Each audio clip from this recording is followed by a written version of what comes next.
To give a successful presentation, they say you need to have a good beginning, a good ending, and keep them close together.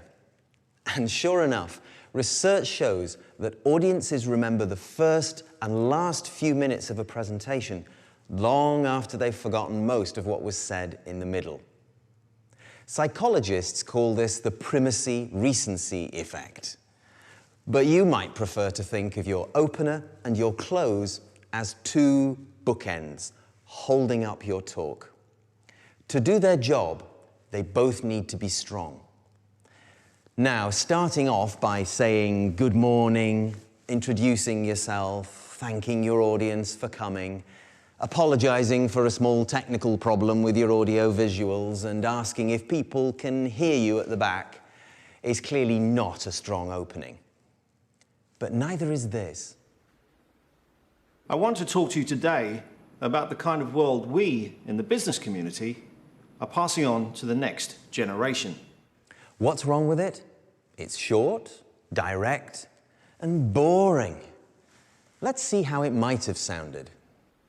Environmental degradation, a declining economy, crippling taxes, chronic diseases, a life expectancy shorter than that of their parents, and $30,000 of debt for every man, woman, and child. This is the nightmare world we're passing on to our kids. Now that's a good opening. Watch how these presenters gain their audience's attention right at the start. Good morning. Sometime in the early 1980s, a business traveller called a low-cost carrier called People Express to reserve a flight. He was kept on hold for so long, he thought to himself, either this airline is incredibly busy or incredibly inefficient. Needless to say, the flight was never booked, and People Express went out of business in 1987. The name of the business traveller was Richard Branson, who, recognizing a great business opportunity when he saw it, went on to launch Virgin Atlantic Airlines. And the rest, of course, is history. But my question to you is, just how bad does your customer service have to be to turn a potential client into a competitor? There was a great book published a few years back called The Wisdom of Crowds by James Surowiecki. In it, he refers to the popular TV quiz show Who Wants to Be a Millionaire, which I'm sure you've all seen. As you may know, contestants can get help with questions they can't answer by either phoning a friend or asking the audience. And as you might expect, calling an intelligent friend helps. 65% of the time, in fact. But here's the interesting thing. The studio audience isn't selected on the basis of their intelligence. So how often do you think they're able to answer the question correctly? 48%. 25%? 33%? The answer is 91% of the time. Statistically, that's just amazing, and it proves the power of teams. I want to say a few things about winning. Did you know that in all the major golf tournaments of the last 25 years, the margin of victory has been less than 3 strokes? In Formula One motor racing so far this season, the average time difference between first and second place has been just over 7.5 seconds.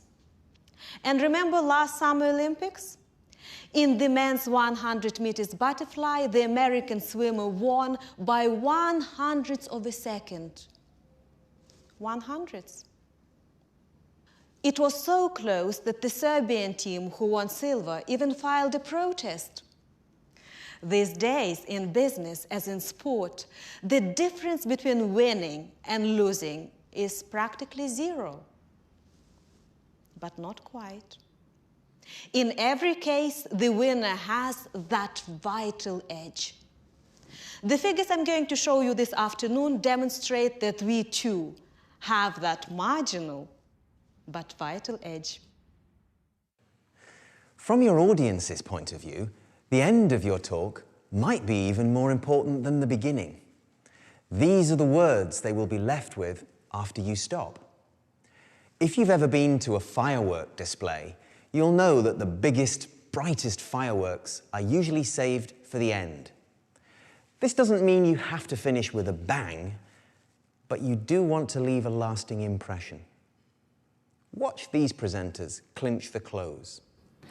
To summarize, whenever we have offered bonuses to incentivize our staff in sales, HR, and manufacturing divisions, productivity has increased, in some cases quite dramatically. But as we saw in R&D, introducing pay by performance has had precisely the opposite effect. Incentivized research units were, on average, only half as productive as those working without added incentives. What are we to make of this? Well, quite simply, it seems bonuses really do make you work harder when your job is pretty routine. But when your job is creative, incentives just stress you out and actually make you less creative, not more. Clearly, we all need to go away and think of a fresh initiative for motivating our most mission-critical employees. Thanks a lot. As you know, it's a tradition in Asia to quote words of wisdom.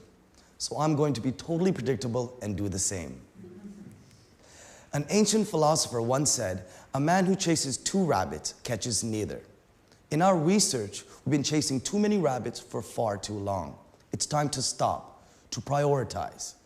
If there's one thing we now need to do, in a word, it's this: focus. Thank you very much.